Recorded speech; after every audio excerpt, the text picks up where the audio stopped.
শুধু দর্শক, the inclusive presence talk station লাইভে স্বাগত জানাচ্ছি। আমি মিরহাজুল শিবলি। শুধু দর্শক, আপনারা জানেন আমরা আলোচনা করি শিক্ষা, শিক্ষাঙ্গন এবং ছাত্র রাজনীতির নানা দিক নিয়ে। আজকে আমরা কথা বলতে চলেছি ডাকসু নির্বাচনের নানা দিক নিয়ে। আজকে আমাদের আলোচনার বিষয়বস্তু আমরা নির্ধারণ করেছি ছাত্র স্বার্থে নেতৃত্বের অঙ্গীকার এবং বাস্তবতা। এই বিষয়ে আলোচনার জন্য যুক্ত হয়েছেন আমাদের সাথে ঢাকা বিশ্ববিদ্যালয়ের একজন অত্যন্ত পরিচিত মুখ। আমাদের সাথে যুক্ত হয়েছেন এবারের ডাকসু নির্বাচনে এজিএস পদে প্রতিদ্বন্দ্বীকারী প্রার্থী জনাব আরাফাত চৌধুরী। জনাব আরাফাত চৌধুরী, আপনাকে আমাদের অনুষ্ঠানে স্বাগত জানাচ্ছি। সুধী দর্শক, আপনাদের উদ্দেশ্যে আরেকটু বলতে চাই, জনাব আরাফাত চৌধুরী ঢাকা বিশ্ববিদ্যালয় নিরাপত্তা মঞ্চের অন্যতম প্রতিষ্ঠাতা এবং এই হিসেবেই এই পরিচয়ে তিনি বিশ্ববিদ্যালয়ের শিক্ষার্থীদের মাঝে বেশ জনপ্রিয় এবং আসন্ন নির্বাচনে তিনি একজন হেভিওয়েট ক্যান্ডিডেট হিসাবে নির্বাচনে প্রতিদ্বন্দ্বিতা করছেন। আরাফাত, আপনাকে অসংখ্য ধন্যবাদ আমাদেরকে আপনার মূল্যবান সময় থেকে সময় দেওয়ার জন্য। আপনাকে অসংখ্য ধন্যবাদ। আপনার দর্শকদের সকলকে শুভেচ্ছা জানাচ্ছি। আর ছোট্ট একটি কারেকশন বলতে চাই আপনাকে একেবারে শ্রদ্ধা রেখে, যে আমি এবার জিএস পদে প্রার্থিতা করছি। জি জি জি, আমি সেটাই বলেছি, জিএস পদে প্রতিদ্বন্দ্বীকারী প্রার্থী। Thank you, thank you. Arafat, আমরা সরাসরি প্রশ্নে চলে যেতে চাই। আপনি ঢাকা বিশ্ববিদ্যালয়ের নিরাপত্তা মঞ্চ নিয়ে কাজ করছেন দীর্ঘদিন যাবৎ। আমরা হয়তোবা বিশ্ববিদ্যালয়ে তখন ফার্স্ট ইয়ার সেকেন্ড ইয়ার, ওই সময় আমি যেহেতু ব্যাচমেট, ওই সময় থেকে আপনি কাজ করছেন দীর্ঘদিন। আপনি অসংখ্য শিক্ষার্থীদের সমস্যার সমাধান করেছেন। আমরা প্রথমে একটু জানতে চাই আরাফাত, আসলে এই যে নিরাপত্তা মঞ্চের যে কার্যক্রম, এটি আসলে আপনি কিভাবে শুরু করলেন এবং এই কাজ করতে আসলে আপনার কি কি ধরনের চ্যালেঞ্জের মুখোমুখি হতে হয়েছে আপনাকে কিংবা আপনার টিমকে, একটু ছোট্ট করে আমাদের যদি জানান। জি, থ্যাংক ইউ। আমরা 2020 সাল থেকে কাজ করা শুরু করেছিলাম। আমরা 2020 সাল থেকে 2020 সালের 22 জুন থেকে কাজ করা শুরু করেছিলাম আনুষ্ঠানিকভাবে। ঢাকা বিশ্ববিদ্যালয় নিরাপত্তা মঞ্চে আমরা যখন কাজ শুরু করছি তখন কিন্তু একদম একটা কোভিড একটা সিচুয়েশন ছিল। একদম পুরো বাংলাদেশ কিন্তু লকডাউনে ছিল, মানুষ কিন্তু সব ঘরে আবদ্ধ ছিল। তো ওই সময়টাতে আমাদের ঢাকা বিশ্ববিদ্যালয়ের সকল শিক্ষার্থীরা যেহেতু তাদের নিজ নিজ এলাকায় অবস্থান করছিল, দেখা যাচ্ছে যে আমাদের ঢাকা বিশ্ববিদ্যালয়ের শিক্ষার্থীদের উপর অনেকে পরশ্রীকাতর হয়ে একটু ঈর্ষান্বিত হয়ে তাদেরকে চেষ্টা করে বিভিন্নভাবে হয়রানি করা বা একটু ক্ষতি করার। তো সেই দিক থেকে কিন্তু তারা বিভিন্নভাবে আমরা বিভিন্ন গ্রুপগুলো দেখতে পাচ্ছিলাম যে বিশ্ববিদ্যালয়ের শিক্ষার্থীরা বিভিন্ন জায়গায় হামলার শিকার হচ্ছে। কখনো কখনো দেখা যাচ্ছে তারা হয়রানি, মিথ্যা মামলারও শিকার হচ্ছিল। তো সেই জায়গা থেকে আমাদের একটা প্রচেষ্টা ছিল যে আমরা ঢাকা বিশ্ববিদ্যালয়ের শিক্ষার্থীদেরকে আমাদের যারা পরিচিত বড় ভাইরা আছেন, অ্যালামনাইরা আছেন, তাদের মাধ্যমে একটু আইনি এবং প্রশাসনিক সহযোগিতাগুলো করার।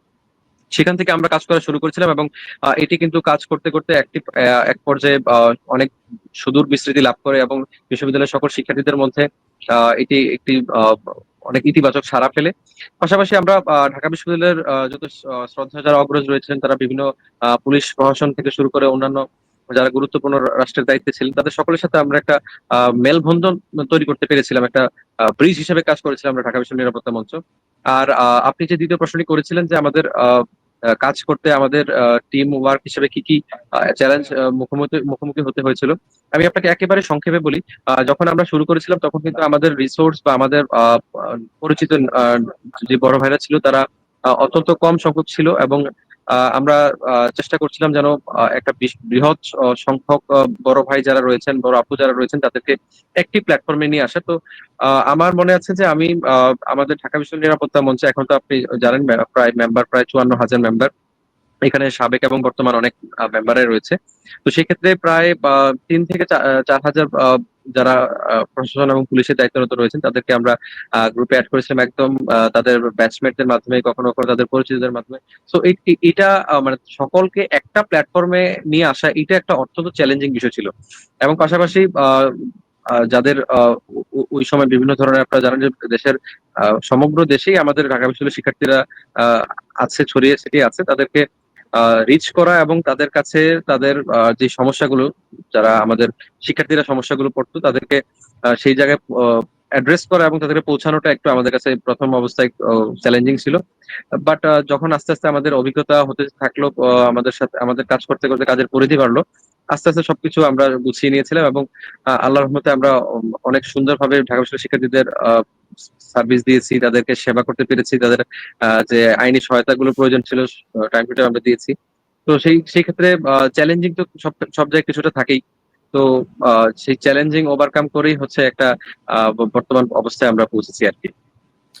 আরাফাত, এই যে আপনি যে সমস্যাগুলো সমাধান করেন, এই সমস্যাগুলো আসলে আহ, কিভাবে আপনারা বাছাই করেন? এইখানে আরাফাত একটি সমালোচনা আসলে শোনা যায় যে ঢাকা বিশ্ববিদ্যালয়ের জি, নিরাপত্তা মঞ্চ নাকি সিলেক্টিভলি শিক্ষার্থীদের সমস্যার সমাধান করে। এই ব্যাপারে আরাফাত একটু জানতে সঠিক চাই। সঠিক সঠিক এই এই এই এই যে একটা কনসেপশন রয়েছে, আমি আমি এই বিষয়টাকে একদম পরিষ্কার করে বলতে চাই যে ঢাকা বিশ্ববিদ্যালয়ের শিক্ষার্থী মানে নিরাপত্তা মঞ্চে যে কোনো ঢাকা বিশ্ববিদ্যালয়ের শিক্ষার্থীরা তাদের সমস্যা পোস্ট করে। যখন সমস্যাটি পোস্ট করে এবং আমরা যখন সমস্যাটি আমাদের দৃষ্টিগোচর হয়, আমরা তখন চেষ্টা করি সংশ্লিষ্ট এলাকায় আমাদের যে ঢাকা বিশ্ববিদ্যালয়ের বড় ভাইরা রয়েছেন তাদের মাধ্যমে বা বড় আপুরা রয়েছেন তাদের মাধ্যমে বিষয়টিকে সমাধান করার। দেখা যায় যে আমাদের কখনো কখনো, আপনি জানেন যে এটি একটি প্রশাসনিক দায়িত্ব, প্রশাসনে বিভিন্ন সময় তাদের বদলি হয়ে যায়। ঠিক আছে, তো যখন জি। যেই এলাকায় তাদের পোস্টিং থাকে না কেন, আমরা চেষ্টা করি তাদেরকে সেখানে তাদের মাধ্যমেই সমাধানটা করতে। কখনো কখনো দেখা যায় যে আমাদের নিজেদের যে রিসোর্সের সীমাবদ্ধতা রয়েছে, কখনো কখনো আমাদের যারা অগ্রজরা রয়েছেন তাদেরও কখনো কখনো বিভিন্ন জায়গায় বদলিজনিত কারণে পোস্টিং হয়ে গেলে সেখানে আমাদের কোনো পরিচয় থাকে না। সেই ক্ষেত্রে আমরা অনেক ক্ষেত্রেই আমরা সেবা দিতে পারি না, বা আমরা সেবা দিতে চেষ্টা করলেও বা চাইলেও সেখানে সেবা দেওয়াটা সম্ভব হয়ে ওঠে না। তো আমরা অবশ্যই বলি, আমরা মানে দেশের একক কোনো ক্ষমতার অধিকারী না, বা আমরা কোনো দেশের কোনো নিযুক্ত কোনো সংস্থাও না। এটা একটা একেবারে ভলান্টারি অর্গানাইজেশন। আমরা আমাদের নিজেদের যারা পরিচিত রয়েছেন, পরিচিত নেটওয়ার্কের মাধ্যমেই এই হেল্পটি করে থাকি। সো যখন আমরা আমাদের ওই সংশ্লিষ্ট এলাকায় যখন আমাদের পরিচিত কোনো আহ ঢাবিয়ান থাকে না বা পরিচিত কোনো আমাদের অগ্রজ থাকে না, তো সেখানে কিন্তু আমরা সেবা দিতে ব্যর্থ হই। সো এই জায়গায় যে একটা সমালোচনা সমালোচনা আছে, সেটা আমি একেবারে আমার যে সীমাবদ্ধতা আছে সীমাবদ্ধতার প্রেক্ষিতে থেকে আমি অবশ্যই স্বীকার করি যে হ্যাঁ, আমার সীমাবদ্ধতা আছে, এবং সেখানে কখনো কখনো আমাদের সার্ভিস সঠিকভাবে পৌঁছে দেওয়াটা সম্ভব হয় না। কারণ আমাদের যতটুকু নেটওয়ার্ক আছে, যতটুকু পরিচিতি আছে, সেই জায়গা থেকেই কিন্তু আমরা চেষ্টা করি সহায়তা করতে। ধন্যবাদ আরাফাত। আমরা তৃতীয় প্রশ্নে যাই। আহ, জি। আরাফাত, ঢাকা বিশ্ববিদ্যালয়ে নিরাপত্তা মঞ্চের যিনি প্রতিষ্ঠাতা রয়েছেন জুলিয়াস সিজার তালুকদার, তিনি এবার ভিপি পদে প্রার্থিতা নিয়ে তিনি নির্বাচন করছেন, কিংবা তার নির্বাচনের জন্য তিনি যখন ঘোষণা দিয়েছেন তখন থেকেই আমরা দেখেছি বিশ্ববিদ্যালয়ের বিভিন্ন ছাত্র সংগঠনগুলোর আসলে একটি প্রতিক্রিয়া আমরা কিন্তু লক্ষ্য করেছি। আহ, আরাফাত, এইখানে সিজার তালুকদারের ব্যাপারে যে স্পেসিফিক যে এলিগেশনটি, যে তিনি এস এম হলের গত ডাকসুতে তিনি সম্ভবত জিএস পদে তিনি নির্বাচিত হয়েছিলেন ছাত্রলীগের প্যানেল থেকে, এবং ছাত্রলীগের বিভিন্ন অপকর্মের সাথে আসলে তার নাম জড়িয়ে আছে, কিংবা প্রত্যক্ষ অংশগ্রহণের অভিযোগও কিন্তু তার ব্যাপারে পাওয়া গেছে। যেহেতু আপনি দীর্ঘ সময় তার সাথে কাজ করছেন, এই ব্যাপারে আসলে আপনি কোনো মন্তব্য করবেন কিনা? আর আহ, এখন আসলে আপনিও নির্বাচন করছেন, তিনিও ইয়ে করছেন, আসলে তার সাথে আপনার সম্পর্কের জায়গাটি একটু পরিষ্কার করবেন কিনা হ্যাঁ, আরাফাত? হ্যাঁ, হ্যাঁ, আমি আমি আমি আমি সেই বিষয়টা বলতে চাচ্ছি। দেখুন, আমি যখন 2020 সালে কাজ করা শুরু করেছিলাম, জুলিয়াস তালুকদার ভাইয়া আমরা একসাথে কাজ করেছি। ঠিক আছে, জি। এবং আমরা যখন একটা ইনিশিয়েটিভ নিয়েছিলাম, তখন সেটা কিন্তু শিক্ষার্থীদের কল্যাণমূলক এবং শিক্ষার্থীদের ওয়েলফেয়ারের জন্য, এবং সেটা সমগ্র ঢাকা বিশ্ববিদ্যালয় শিক্ষার্থী কর্তৃক প্রশংসিত এবং recognised by all the students of Dhaka University. So এখানে আমি কোনো মানে খারাপ কাজের দিকে বা কোনো অপকর্ম কোনো বা পাপ কাজের সহযোগী হিসেবে কোনো কাজ করিনি, বা কোনো মানে খারাপ কাজে আমি যে সম্পৃক্ত ছিলাম সেটাও মানে সুযোগ নেই, এবং সেটা কিন্তু ঢাকা বিশ্ববিদ্যালয়ের সকল শিক্ষার্থীরাই দেখেছে এবং তাদের সামনেই কিন্তু করা হয়েছে। জুলিয়াস তালুকদার ভাইয়ের বিরুদ্ধে অনেক ধরনের অভিযোগ রয়েছে। তার বিরুদ্ধে অনেকেই, অনেক মহল, বিশেষ করে ছাত্র সংগঠন যারা রয়েছে তারা কিন্তু প্রতিনিয়তই এই বিষয়ে তার বিরুদ্ধে অভিযোগ করছে। আমার এই বিষয়ে একেবারে স্পষ্ট বক্তব্য, তার বিরুদ্ধে যত অভিযোগ রয়েছে সেই বিষয়ে বিশ্ববিদ্যালয় প্রশাসন এবং রাষ্ট্রীয় যে প্রচলিত আইন রয়েছে সেই আইন অনুযায়ী তার বিরুদ্ধে ব্যবস্থা নেওয়া হোক। কেউ যদি অপরাধ করে থাকে তার অবশ্যই শাস্তি হওয়া উচিত এবং হবে। আমার কথা হচ্ছে, ঢাকা বিশ্ববিদ্যালয়ের শিক্ষার্থীরা এখানে যথেষ্ট prudent enough to take any decision. বিশ্ববিদ্যালয়ের শিক্ষার্থীরা যদি মনে করে যে কোনো ছাত্রলীগের সাথে সম্পৃক্ত কোনো ব্যক্তি যদি কোনো অপকর্ম করে থাকে, আমার তো মনে হয় বিশ্ববিদ্যালয় প্রশাসনের এখানে অবশ্যই ব্যবস্থা নেওয়া উচিত এবং তার বিরুদ্ধে তদন্ত করে আহ, তার বিরুদ্ধে শাস্তিমূলক ব্যবস্থা গ্রহণ করা উচিত প্রমাণ সাপেক্ষে। আর এই নির্বাচনে উনি প্রার্থিতা করছেন, আমি দেখেছি উনি ভিপি নির্বাচনে ভিপি পদে প্রার্থিতা করছেন, সেটি উনি একান্তভাবে ব্যক্তিগতভাবে প্রার্থিতা করছেন। এবং আমি আমার জায়গা থেকে এককভাবে নিরপেক্ষভাবে কোনো প্যানেলহীন ভাবে স্বতন্ত্র নির্বাচন করছি। এখানে আমরা একসাথে কাজ করেছি, এখানে আমাদের অনেক হচ্ছে আপনার অনেক ভালো স্মৃতি রয়েছে। কিন্তু নির্বাচনের প্রেক্ষিতে আমি একদম স্বতন্ত্র, একদম নিরপেক্ষ ভাবে কাজ করছি, নির্দলীয় ভাবে। আর তিনি তার মতো করে হচ্ছে প্রার্থিতা করছেন। এখানে আমার তার প্রতি মানে কোনো ধরনের অভিযোগ বা তার প্রতি কোনো ধরনের কিছু নেই, কারণ আমি যতদিন তার সাথে কাজ করেছি, একসাথে আমরা যেহেতু কাজ করেছি, আমি আমার আমার আমার সাইড থেকে আমি কখনোই তাকে কোনো ধরনের মানে কোনো ধরনের অপরাধের সাথে সংশ্লিষ্ট দেখিনি। যদি তার বিরুদ্ধে কোনো ধরনের অভিযোগ থাকে, কোনো ধরনের তার বিরুদ্ধে কোনো অপকর্ম প্রমাণ থাকে, তাহলে সেই অনুযায়ী দেশের প্রচলিত আইন অনুযায়ী তার বিরুদ্ধে ব্যবস্থা নেওয়া উচিত এবং বিশ্ববিদ্যালয় প্রশাসনও সেই অনুযায়ী ব্যবস্থা নেবে, সেটাই আমরা চাই। আরাফাত, আপনি আহ, যেহেতু দীর্ঘদিন ধরে বিশ্ববিদ্যালয়ের শিক্ষার্থীদের সাথে কাজ করছেন, ঢাকা বিশ্ববিদ্যালয়ের নারী শিক্ষার্থীরা বিভিন্ন সময়ে স্পর্শকাতর সমস্যার শিকার হয়ে থাকে, যেমন সাইবার ব্ল্যাকমেইলিং এর মাধ্যমে। আপনি আমরা দেখেছি আপনি প্রায় 200 জনের অধিক নারী শিক্ষার্থীর জন্য আইনি সহায়তার ব্যবস্থা আসলে আপনি করেছেন। আহ, আচ্ছা আরাফাত, জুলাই অভ্যুত্থানের আগে এই কাজগুলো বেশি চ্যালেঞ্জিং ছিল নাকি জুলাই অভ্যুত্থানের পরে এই কাজগুলো বেশি চ্যালেঞ্জিং? এখানে আমার একটি প্রশ্ন। আর আরেকটি কথা আরাফাত, যেহেতু আপনি এই বিষয়গুলো নিয়ে কাজ করছেন, আমরা কিন্তু প্রায়ই আমাদের এই প্ল্যাটফর্মে আমরা যখন শো করি, আমাদের বিভিন্ন অতিথিরা যখন আসেন, সবাই কিন্তু এক ধরনের অভিযোগ করেন যে এবারে ডাকসু নির্বাচনে যারা নারী ক্যান্ডিডেট রয়েছেন তাদের ফেসবুক সহ সোশ্যাল মিডিয়ায় নামে বেনামে বিভিন্নভাবে তাদেরকে আসলে অনলাইনে হ্যারাসমেন্টের শিকার হতে হচ্ছে। আহ, যেহেতু আপনিও নির্বাচন করছেন, আপনিও আমার ধারণা আপনিও এই সমস্যাগুলো ফেস করছেন। আসলে এই ব্যাপারে আপনার আমরা মন্তব্য জানতে চাই, এবং যদি আপনি নির্বাচিত হন সেক্ষেত্রে এই সমস্যাগুলোর আসলে সমাধানের কোনো পরিকল্পনা আপনার আছে কিনা, Arafat? Right, right, thank you. আমরা ঢাকা বিশ্ববিদ্যালয়ের নারী শিক্ষার্থীদের যে ধরনের সাইবার হ্যারাসমেন্ট, সাইবার বুলিং বা তাদের যে ব্ল্যাকমেলিং এর যে কেসগুলো, সেই কেসগুলো আমরা মানে অত্যন্ত সফলতার সাথেই সমাধান করেছি। যেটা হয়েছে যে যারা হচ্ছে এই বিষয়গুলো নিয়ে কাজ করে, রাষ্ট্রীয় যে সংস্থাগুলো আছে, যে আপনি যেমন ধরেন হচ্ছে যে কাউন্টার টেরোরিজমের যে হচ্ছে সাইবার ক্রাইম ইনভেস্টিগেশন ডিভিশন এবং সিআইডির সাইবার পুলিশ সেন্টার, এই দুটো সংস্থাই হচ্ছে অত্যন্ত ইম্পাওয়ার্ড এবং তারা এই বিষয়ে অত্যন্ত দক্ষ এবং তারা খুব পেশাদারিত্বের সাথেই কাজগুলো করে থাকে। তো তাদের সাথে আমাদের একটি অত্যন্ত ভালো সম্পর্ক, সুসম্পর্ক এবং তাদের সাথে একটি ভালো বন্ডিং রয়েছে, যে কারণে তারা যখনই আমরা আমাদের এখান থেকে কোনো ধরনের অভিযোগ বা কোনো ধরনের ভুক্তভোগীকে আমরা প্রেরণ করি, তখন তারা কিন্তু সবসময় প্রেফারেন্সিয়ালি এই সার্ভিসটুকু দিয়ে থাকে। তো দেখা যায় যে নারী শিক্ষার্থীরা এই ধরনের সমস্যাগুলো যেহেতু বেশি ফেস করে, তো আমরা যেহেতু 5ই আগস্টের আগেও আমরা এইগুলো সমস্যাগুলো সমাধান করেছি এবং এখনো করছি, এবং সামনে যতদিন আসছে সক্ষমতা আছে অবশ্যই আমরা করে যাব। এইখানে যে বিষয়টা সবচেয়ে গুরুত্বপূর্ণ যে সাইবার যে ক্রাইম গুলো হয়, সাইবার ক্রাইমটা হচ্ছে আমাদের বাংলাদেশের ক্ষেত্রে একটা আসলে মানে একেবারে আনএড্রেসড একটা ক্রাইম। মানে এই বিষয়টার ক্ষেত্রে আমরা প্রযুক্তিগত ভাবে অতটা দক্ষ না, বা প্রযুক্তিগত ভাবে আমরা অতটা মানে এগোইনি। সো এজ এ রেজাল্ট যেটা হয় যে সাইবার ক্রাইম যারা ভিকটিম হয়, তাদের যে লিগাল রেমেডিটা পেতে হয় সেটা কিন্তু তাদের জন্য মানে অনেকটা অসম্ভব হয়ে পড়ে, বা তারা এটা পেতে অনেক দীর্ঘসূত্রিতার শিকার হতে হয়। সো সাইবার ক্রাইম যারা করে এবং যাদেরকে মানে যারা অপরাধী থাকে, এই তাদেরকে ধরে আনতে এটা আসলে একটু চ্যালেঞ্জিং, এবং কখনো কখনো এটা ধরতে বেশ সময়ও লেগে যায়। যেহেতু পুলিশ চেষ্টা করে তাদেরকে বিভিন্ন ভাবে প্রযুক্তিগত ভাবে আনা মানে ধরে আনা। সো নারী শিক্ষার্থীদেরকে আমরা আমাদের সাইড থেকে আমাদের নিরাপত্তা মঞ্চ থেকে সর্বাত্মক সহযোগিতা করেছি এবং সর্বাত্মক সহযোগিতা করেও যাব।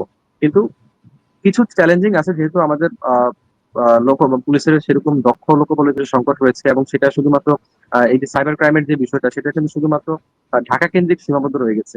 পুরো বাংলাদেশ পুলিশের পুরো বাংলাদেশ জুড়ে যে প্রতিটি জেলা ইউনিট রয়েছে, সেই জায়গায় কিন্তু এই সাইবার ক্রাইমের ইউনিট ঠিকভাবে পৌঁছেনি, এবং সেখানে দক্ষ অফিসার নেই, তাদের লজিস্টিক সাপোর্ট নেই, তাদের টেকনোলজিক্যাল অনেক রিসোর্সের সীমাবদ্ধতা রয়েছে। সো এটা একটা ঢাকার মানে ঢাকার যে কেন্দ্রিক সকল চাপ পড়ে যায়, বা ঢাকার অফিসারদের ক্ষেত্রেও দেখা যায় যে মানে যে পরিমাণ ক্রাইম হয়, সেই তুলনায় তাদের তদন্ত করার অফিসার বা লোকবল না থাকার কারণে সবগুলো তদন্ত তারা ঠিকভাবে করতেও পারে না। তো এটা সবসময় একটা মানে কোয়াইট চ্যালেঞ্জিং। আর আপনি যেটা বলেছেন যে বিশ্ববিদ্যালয়ের বিভিন্ন শিক্ষার্থীরা সহ এবং যে নারী প্রার্থীরা এবার প্রার্থী হচ্ছে, শুধু নারী প্রার্থীরা কেন, যে কোনো নারীরাই যখন কোনো একটা সোশ্যাল মিডিয়াতে যে পরিমাণ ব্যাশিং এর শিকার হয় বা অনলাইন হ্যারাসমেন্ট সাইবার বুলিং এর শিকার হয়, এটা সত্যিকার অর্থে আমরা একটি সভ্য দেশে বাস করি, একটি সভ্য সমাজের জন্য এগুলো অনভিপ্রেত এবং এগুলো কোনো ভাবেই মানে সহ্য করা যায় না। তো আমরা এই বিষয়ে আমি যে বিষয়টা সবচেয়ে বেশি আলোকপাত করতে চাই যে যে যখনই এই ধরনের সাইবার বুলিং বা সাইবার হ্যারাসমেন্টের শিকার হোক না কেন, আইনগত ব্যবস্থা নেওয়া প্রয়োজন। সেখানে আমরা বেশিরভাগ ক্ষেত্রে দেখি যে বেশিরভাগ নারী শিক্ষার্থীরাই বা নারীরাই এই বিষয়ে আইনগত ব্যবস্থা নিতে চায় না বা অনিচ্ছুক, বা এই ক্ষেত্রে পুলিশের বা সরকারের কিছু দায়বদ্ধতা রয়েছে, যেহেতু তাদের সীমাবদ্ধতা রয়েছে এবং তারা দেখা যায় যে কখনো কখনো কমপ্লেন করলে সঠিকভাবে প্রতিকার পায় না। এই যে একটা তাদের মধ্যে একটা তিক্ত অভিজ্ঞতা, সেই ক্ষেত্রে মানে সেই কারণেও কিন্তু অনেক সময় অভিযোগ করতে চায় না। এর ফলে দেখা যায় যে যে, যারা পারপিটেটর বা যারা কালপ্রিট রয়েছে তারা কিন্তু পার পেয়ে যায়। তো আমার সাইড থেকে আমি সবসময় পরামর্শ দিব যে না, আপনারা এই বিষয়ে ব্যবস্থা গ্রহণ করুন। যদি নিরাপত্তা মঞ্চের আপনারা সহযোগিতা চান, আমরা সর্বোচ্চ সহযোগিতা করবো এবং সবচেয়ে দ্রুততম সময়ের মধ্যে আমরা আইনি প্রতিকার দেওয়ার সর্বোচ্চ চেষ্টা করব। এবং যেহেতু আমাদের একটা দীর্ঘ অভিজ্ঞতা রয়েছে এবং যারা এই বিষয়গুলো নিয়ে কাজ করে পুলিশের এবং সরকারের সংশ্লিষ্ট দপ্তরগুলোর সাথে আমাদের একটি ভালো আন্ডারস্ট্যান্ডিং রয়েছে। সেই ক্ষেত্রে বলতে পারবো যে অবশ্যই আপনি লিগ্যাল রেমেডি অবশ্যই পাবেন। কখনো কখনো দেখা যায় যে বিটিআরসির মাধ্যমে কিন্তু যে কন্টেন্ট গুলো বা যে বুলিং গুলো করা হয় সেগুলো কিন্তু সরিয়ে দেওয়া হয়।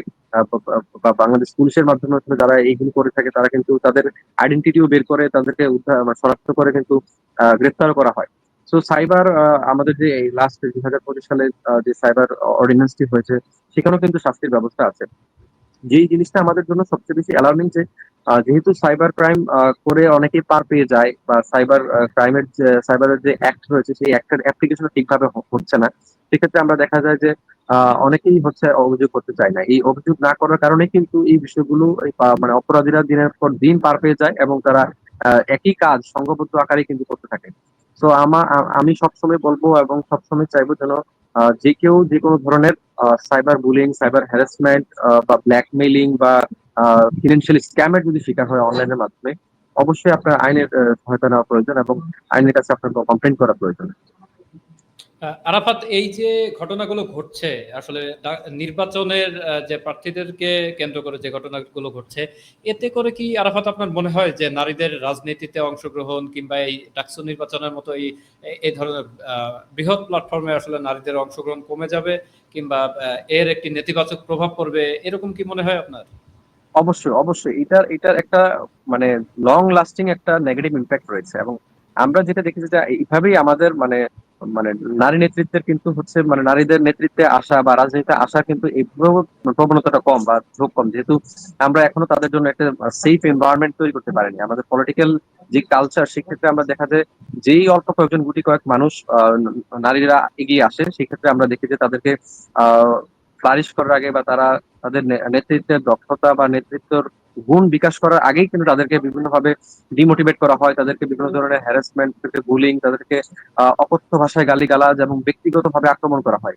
মানে এটা কিন্তু কোনোভাবেই উচিত না এবং এটা আমাদের মানে পলিটিক্সে এবং পলিটিক্সে যে আমাদের যে নারীদের যে ইনভলভমেন্ট, সেই ইনভলভমেন্ট কিন্তু ড্রাস্টিক্যালি একদম রিডিউস হয়ে যাবে। এবং আমরা সবসময় দেখেছি যে নারীরা যখন কোনো একটা মানে রাজনীতির ক্ষেত্রে বা কোনো নেতৃত্বে আসতে চায়, তখনই একদল কিন্তু বিভিন্ন ধরনের দোহাই দেয়, বিভিন্ন ধরনের কারণ দাঁড় করায় বা তাদেরকে বিভিন্নভাবে হেয় প্রতিপন্ন করার চেষ্টা করে।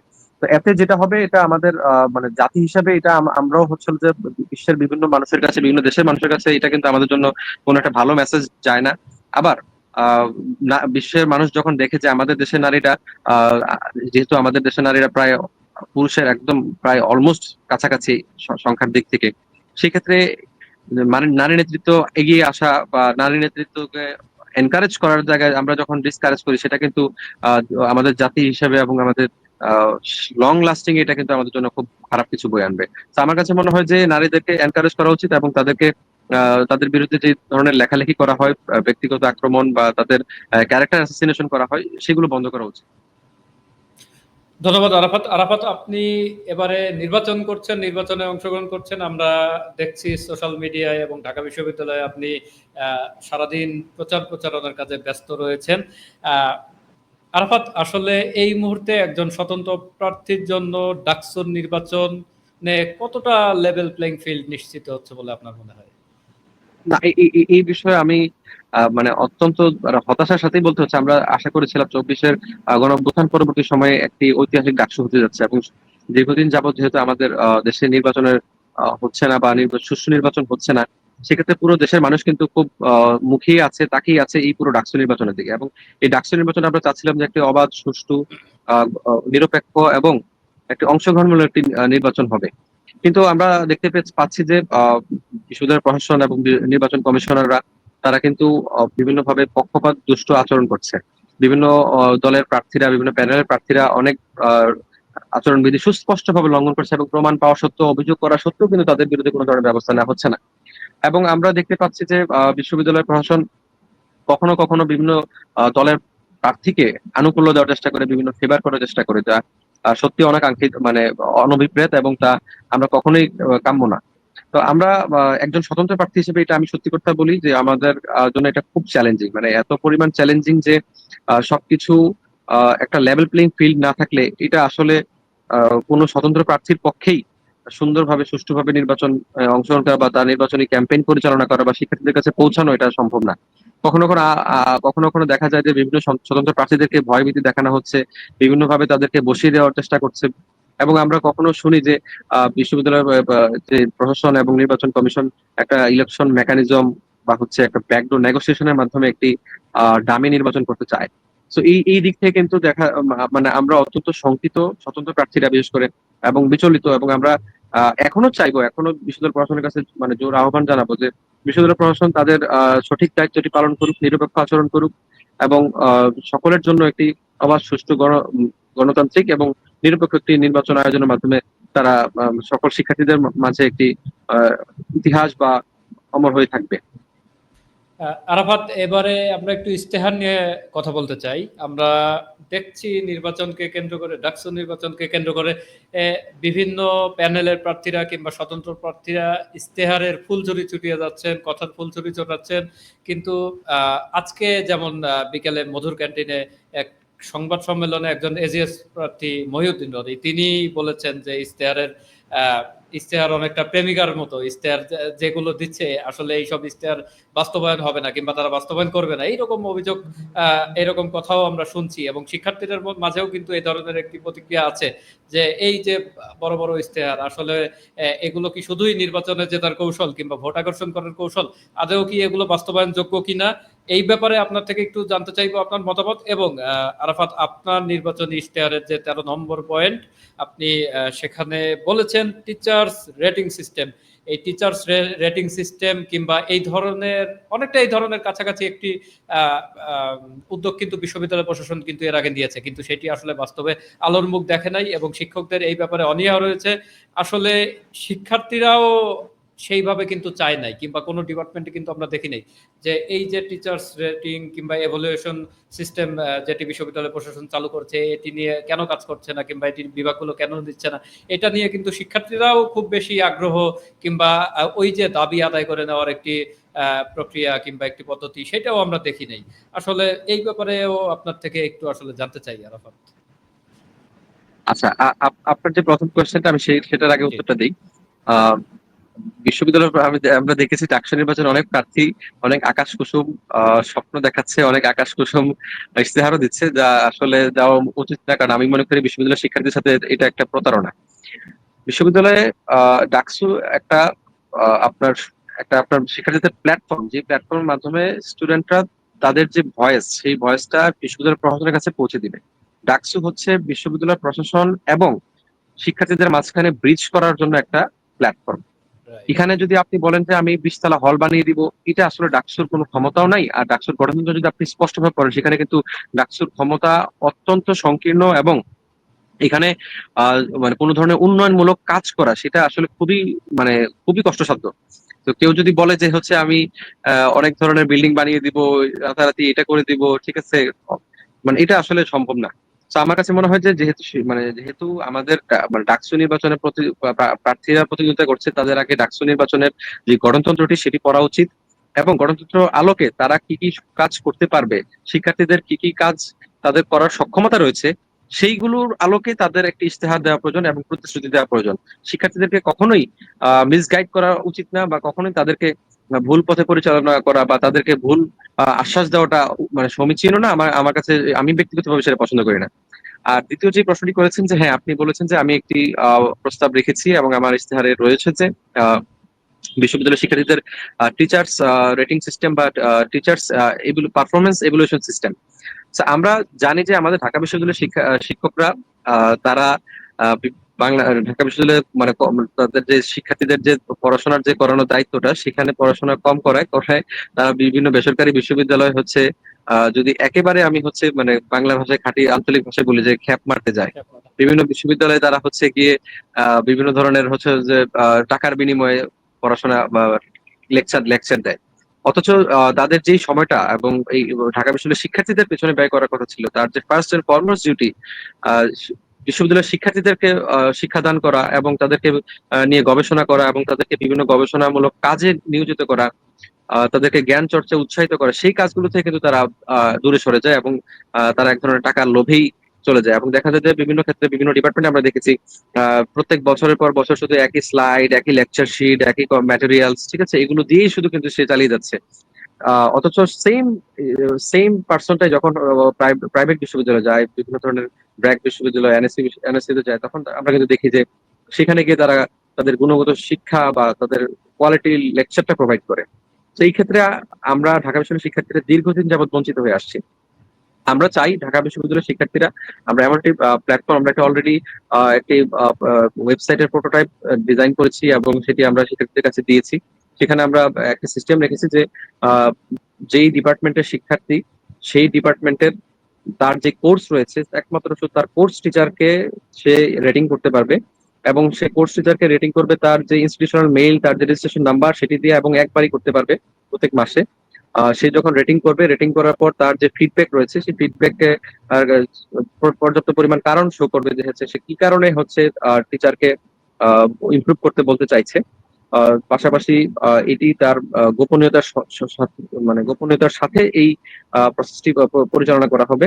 এবং আমরা একটি কুল ডাউন পিরিয়ড রেখেছি 30 দিনের, যে হচ্ছে একজন শিক্ষককে যখন শিক্ষার্থীরা কোনো ধরনের হচ্ছে কম রেটিং করবে বা তার কোনো ধরনের ফল্ট ধরবে, তখন তারা যেন শিক্ষকরা 30 দিন টাইম নিবে নিজেকে ইমপ্রুভ করতে, বা তার যে সেই ঘাটতিগুলো রয়েছে, তার যে দুর্বলতাগুলো রয়েছে সেগুলো মেক আপ করতে। 30 দিন পর কিন্তু সে যদি আবার হচ্ছে আহ কোনো ধরনের ব্যবস্থা না নেয় বা তার যদি ইমপ্রুভমেন্ট না হয়, তখন সেটা হচ্ছে বিশ্ববিদ্যালয় একাডেমিক কাউন্সিলের মাধ্যমে বিশ্ববিদ্যালয় প্রশাসনকে সেটি অবহিত করা হবে।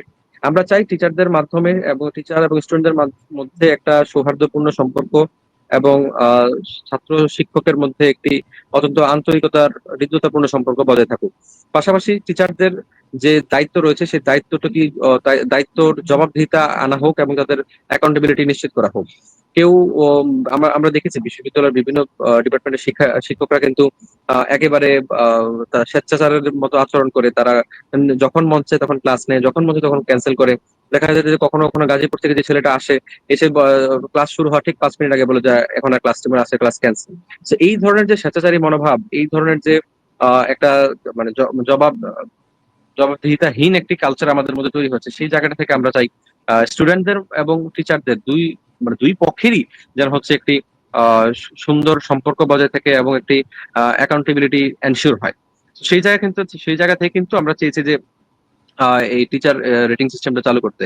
আর আপনি বলেছেন যে এর আগেও চালু করার উদ্যোগ নেওয়া হয়েছিল, কেন চালু হয়নি? আমি সে বিষয়ে একটা কথা বলতে চাই যে শিক্ষার্থীরা তো মানে তাদের যে ভয়েস বা তারা আশা আকাঙ্ক্ষা বাস্তবায়নের জন্য যে ডাকসু নির্বাচনটা প্রয়োজন বা যে ডাকসুর প্ল্যাটফর্মটা প্রয়োজন, সেই প্ল্যাটফর্ম থেকে বঞ্চিত হচ্ছে। So, শিক্ষার্থীরা যে তাদের যে অধিকারটুকু বা তাদের ভয়েসটুকু যে রেজ করবে প্রপার একটা অথরিটির মাধ্যমে বিশ্ববিদ্যালয় প্রশাসন, সেটা কিন্তু রুদ্ধ করে রেখেছে বিশ্ববিদ্যালয় প্রশাসন। তো সেই জায়গা থেকে ডাকসুর কারণেই এখন পর্যন্ত এই উদ্যোগটি বাস্তবায়ন করা সম্ভব হয়নি। এবং টিচাররাও এখানে অনীহা প্রকাশ করেছে, কারণ টিচাররাও চায় না যে তাদের যে স্বেচ্ছাচারী মনোভাব বা তাদের যে স্বেচ্ছাচারী লাইফস্টাইল সেখান থেকে বের হয়ে আসতে, বা শিক্ষার্থী কেন্দ্রিক তাদের যে কার্যক্রম পরিচালনা করেছে সেই দিকে তারা মনোযোগ দিতে, কারণ এখানে তাদের অনেক বড় স্বার্থের আঘাত লাগতে পারে।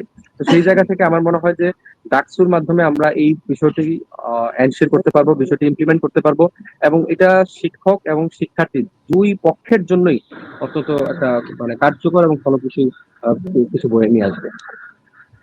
আরাফাত, আপনি জানেন ঢাকা বিশ্ববিদ্যালয় এরিয়াকে কেন্দ্র করে একটি মাদক চক্র বিদ্যমান। আপনি সম্প্রতি বিশ্ববিদ্যালয় ক্যাম্পাসকে মাদক মুক্ত করার জন্য ঘোষণা দিয়েছেন। আরাফাত, এখানে আমার প্রশ্ন হচ্ছে যে বিশ্ববিদ্যালয়কে মাদক মুক্ত করা এই ব্যাপারে কি কি প্রতিবন্ধকতা হতে পারে, এবং আসলে কি এটার বাস্তবায়ন কি আদৌ সম্ভব? আমরা অতীতেও বিভিন্ন সময় শুনেছি, বিভিন্ন জনে বলেছে, বিশ্ববিদ্যালয় প্রশাসন বলেছে, ছাত্র নেতারা বলেছে, কিন্তু আলটিমেটলি কিন্তু আমরা এর বাস্তবায়ন কিন্তু দেখি নাই। তো এটি কি আদৌ বাস্তবায়নযোগ্য কিনা, আরাফাত? না, এটি এটি এটি অবশ্যই বাস্তবায়নযোগ্য।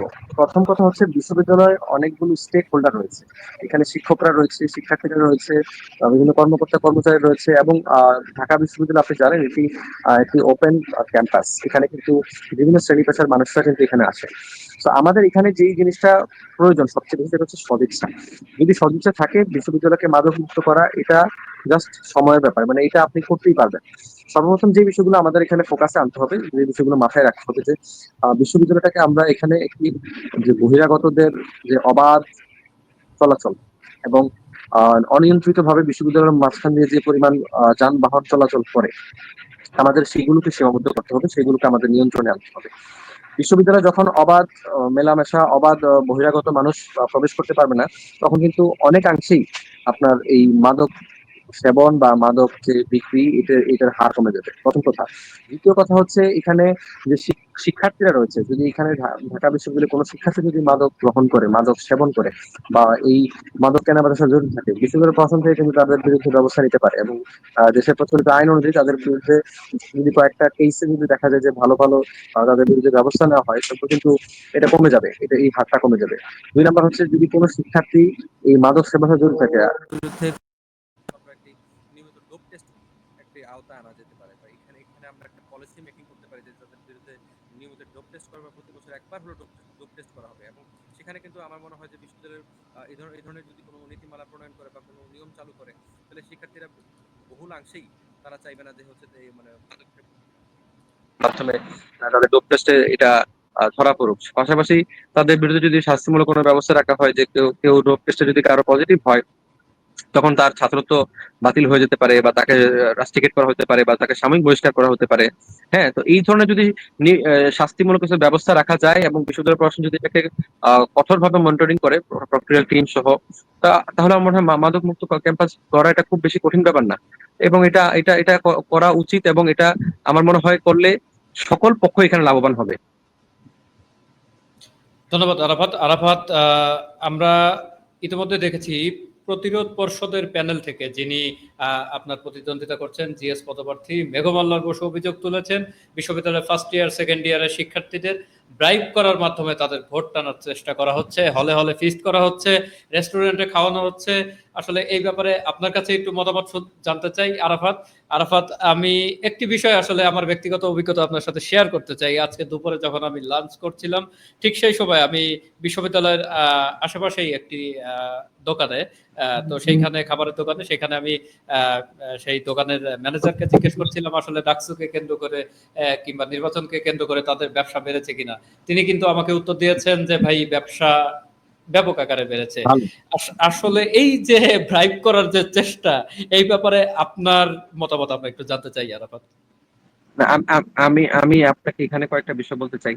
হ্যাঁ, এই বিষয়গুলো চলছে, এবং দেখা যাচ্ছে যে বিশ্ববিদ্যালয়ের বিভিন্ন প্রার্থীরা বা বিভিন্ন আহ, প্রতিদ্বন্দ্বী যারা রয়েছেন, তারা কিন্তু বিশ্ববিদ্যালয়ের যে প্রথম বর্ষের দ্বিতীয় বর্ষের শিক্ষার্থীরা যারা বিশ্ববিদ্যালয়ের ক্যাম্পাস সম্পর্কে বা বিশ্ববিদ্যালয়ের কালচার সম্পর্কে কিছুটা কম অবগত থাকেন, তাদেরকে তাদের যে সরলতাকে কাজে লাগিয়ে তারা বিভিন্ন ধরনের কি বলবো উপঢৌকন এবং তাদেরকে খাওয়ানোর ব্যবস্থা করছে বা চেষ্টা করছে। এটা আমার কাছে মনে হয় যে এটা তো একদম অনুচিত, এবং সেটা স্পষ্ট নির্বাচনের আচরণ বিধি লঙ্ঘন করে। এবং এই বিষয়ে আমরা দেখতে পেয়েছি যে বিভিন্ন হলে হলে, বিভিন্ন ক্যান্টিনে, এবং বাইরে কোনো রেস্টুরেন্টে আমরা কয়েকদিন আগে দেখেছি যে একজন প্রার্থী 132 জনকে নিয়ে খেতে গিয়েছে, এবং সুলতান যায়নি। তো এটা এটা এটা কখনোই একটা সুষ্ঠু গণতান্ত্রিক কালচার গড়ে উঠতে পারে না।